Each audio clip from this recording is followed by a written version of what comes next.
Assalamualaikum warahmatullahi wabarakatuh. Bismillahirrahmanirrahim. Rabbi sholli sadri wa yassir li amri wahlul 'uqdatam min lisani yafqahu qawli.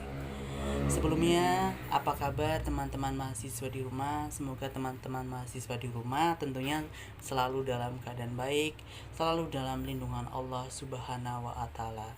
Semoga masa pandemi ini segera berakhir dan kita bisa bertatap muka kembali di kampus tercinta kita, Universitas Muhammadiyah Purwokerto. Kembali lagi bersama saya, Kuat Priyono, NIM 19010404006. Sebelumnya saya ucapkan terima kasih kepada Bapak Eko selaku pembimbing mata kuliah pragmatik yang telah memberikan kontribusinya dalam pengajarannya dalam mata kuliah pragmatik. Oke, di sini saya Kuat Priyono akan menjelaskan sedikit tentang materi pragmatik yang sudah saya rangkum, yaitu saya akan menjelaskan materi tentang hakikat multidisipliner dalam pragmatik, tindak tutur dan implikatur, relevansi, deiksi, peranggapan, dan teori makna. Yang pertama, saya akan membahas tentang multidisipliner dalam pragmatik.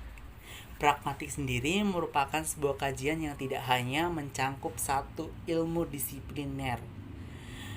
Akan tetapi, pragmatik itu mencangkup beberapa disipliner ilmu di dalamnya.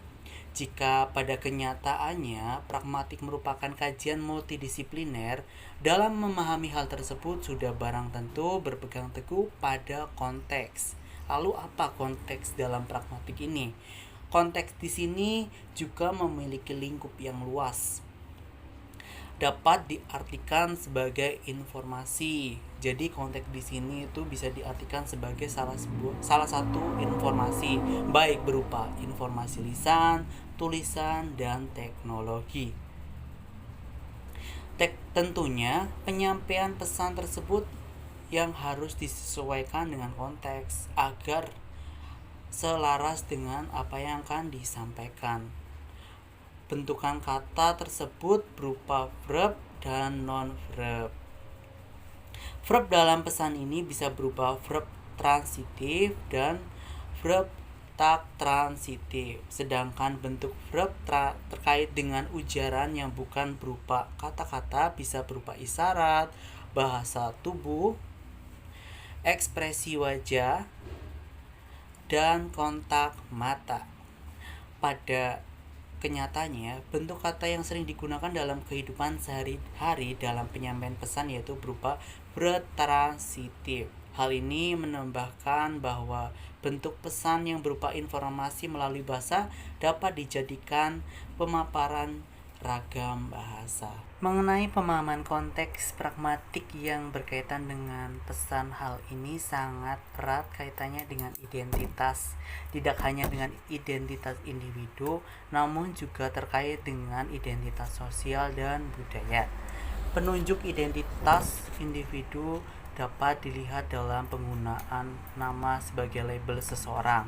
Selain itu, juga kepribadian bisa menentukan pilihan kata serta cara pengujaran seseorang terkait dengan penyampaian pesan. Penanaman ini dijadikan pembeda antara individu yang satu dengan individu yang lainnya. Pada segi sosial, terkait dengan sapaan yang dilakukan oleh individu ke individu yang lainnya, sapaan ini dapat ditentukan oleh tingkat formalitas dan kedekatan hubungan pada dasarnya. Sapaan juga dapat menunjukkan ketidakakraban antara individu yang satu dengan individu yang lainnya. Terlebih lagi, dengan adanya depaan dalam konteks sosial dapat mempertahankan eksistensinya. Berbeda dengan identitas budaya, dalam hal ini ditandai oleh sejarah serta tradisi dari kelompok mayoritas dan minoritas. Dengan adanya identitas budaya dari kelompok mayoritas dan minoritas ini memunculkan politik berbahasa, di mana kelompok mayoritas memegang peranan tinggi kekuasaan. Jika melihat konteks pragmatik dari segi identitas individu, sosial maupun budaya, sebenarnya pembentukan identitas itu dipengaruhi oleh orang lain. Hal ini terbukti pada adanya penanda dan pertanda yang merupakan buah dari pemaknaan identitas. Hal ini dapat memunculkan adanya perbedaan dalam penggunaan bahasa antara individu satu dengan individu lainnya. Mencangkup konsep pragmatik yang terkait dengan pesan dan identitas yang lebih ditekankan di sini yaitu tentang pemahaman makna. Multidisipliner pragmatik sangat terpengaruh dengan pemahaman makna dan bagaimana kesatuan yang sangat berpengaruh. Makna dapat dipahami melalui tindak tutur, implikatur, relevansi, deiksis, peranggapan, serta entailment. Tindak tutur di sini dapat dibedakan menjadi tindak tutur konstruktif yang merupakan tuturan yang dapat dikatakan benar atau salah, dan performatif yang merupakan tindak melakukan sesuatu. Jadi wujud pemahaman makna melalui sebuah penuturan tidak hanya meminta jawaban akan tetapi juga menginginkan adanya tindakan. Makna juga dapat dipahami melalui implikatur. Implikatur berkaitan dengan prinsip kesatuan dan kerjasama terkait dengan latar belakang yang sama dalam suatu tuturan. Implikatur berfungsi sebagai jembatan menghubungkan antara yang diucapkan dengan yang diimplikasikan. Untuk memenuhi fungsinya sebagai informasi yang disampaikan, haruslah semi-formatif mungkin, sesuai dengan fakta, berkaitan serta kejelasan tuturan. Selain itu juga harus memenuhi prinsip-prinsip yang dikemukakan, menghindari sikap kurang santun dalam bertutur terkait dengan penelitian. Jika kita memandang konsep implikatur secara keseluruhan, tuturan di sini dibangun atas dasar latar belakang yang sama. Nah, untuk makna di sini juga dapat dipahami jika memperhatikan prinsip relevansi, yaitu terkait dengan kognisi ekonomi, tata cara pengujaran yang baik dalam suatu tuturan. Deiksis berkaitan dengan individu dan sosial. Selain itu juga waktu dan tepat dan wacana. Memiliki referen dan konteks yang tidak jelas, sedangkan penganggapan berhubungan dengan kesimpulan atau asumsi awal penuturan sebelum melakukan tuturan bahwa apa yang akan disampaikan juga dipahami oleh mitra tutur. Nah, peranggapan memiliki makna tersirat dari pengucapan kalimat yang berfungsi untuk menggali perbedaan ciri semantis pesan berupa verb. Selain itu juga ada entailment yang merupakan lawan dari implikatur, dikarenakan ujaran terkadang bisa dipengaruhi latar belakang yang tidak sama. Yang kedua, saya akan membahas tentang pengertian tindak tutur. Apa yang dimaksud dengan tindak tutur? Tindak tutur adalah kegiatan seseorang menggunakan bahasa kepada mitra tutur dalam rangka mengkomunikasikan sesuatu. Apa makna yang dikomunikasikan? Tidak hanya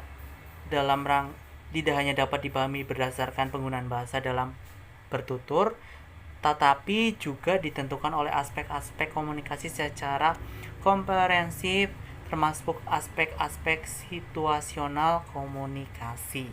Dalam menuturkan kalimat, seseorang tidak hanya semata-mata mengatakan sesuatu dengan mengucapkan kalimat itu saja.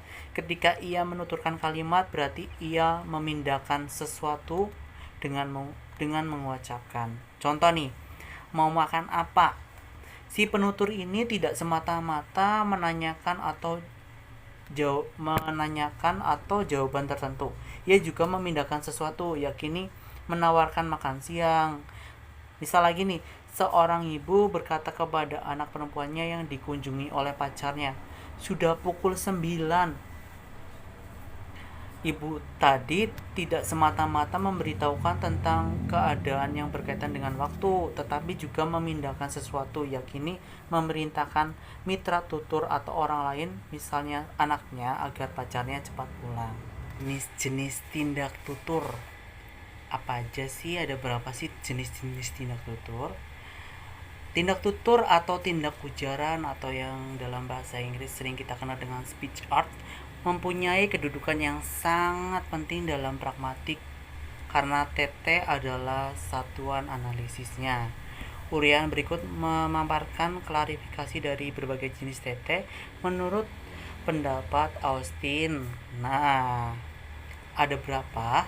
Untuk jenis-jenis tindak tutur sendiri itu ada 3, yaitu tindak tutur lokusi, tindak tutur ilokusi, dan tindak tutur perlokusi. Yang pertama, kita akan bahas tentang tindak tutur lokusi atau apa yang dikatakan locutionary acts adalah tindak tutur yang untuk menyatakan sesuatu. Misalnya kakinya 2, pohon punya daun. Tindak tutur yang dilakukan oleh penutur berkaitan dengan perbuatan dalam hubungannya tentang sesuatu dengan mengatakan sesuatu. An act of saying something sepertinya memutuskan, mendoakan, dan merestui dan menuntut. Kemudian jenis tindak tutur yang kedua adalah ilokasi atau ilocontry acts, yaitu tindak tutur yang didefinis atau tindak tutur ilokasi sebagai sebuah tuturan selain berfungsi untuk mengatakan atau menginformasikan sesuatu, dapat juga digunakan untuk melakukan sesuatu. Yang terakhir atau yang ketiga adalah tindak tutur perlokusi.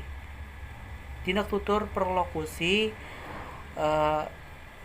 dapat dilakukan dengan mengujarkan sesuatu, membuat orang lain percaya akan sesuatu dengan mendesak orang lain untuk berbuat sesuatu dan lain-lain, atau mempengaruhi orang lain. Selanjutnya yang ketiga ada tentang implikatur. Apa sih pengertian implikatur atau makna tersirat? Nah, konsep implikatur kali pertama dikemukakan oleh H.E.P. Grace pada tahun 75 untuk memecahkan persoalan makna bahasa yang tidak dapat diselesaikan oleh teori semantik. Nah, implikatur dipakai untuk memperhitungkan apa yang disarankan atau apa yang dimaksud oleh penutur sebagai hal yang berbeda dari apa yang dinyatakan secara harfiah.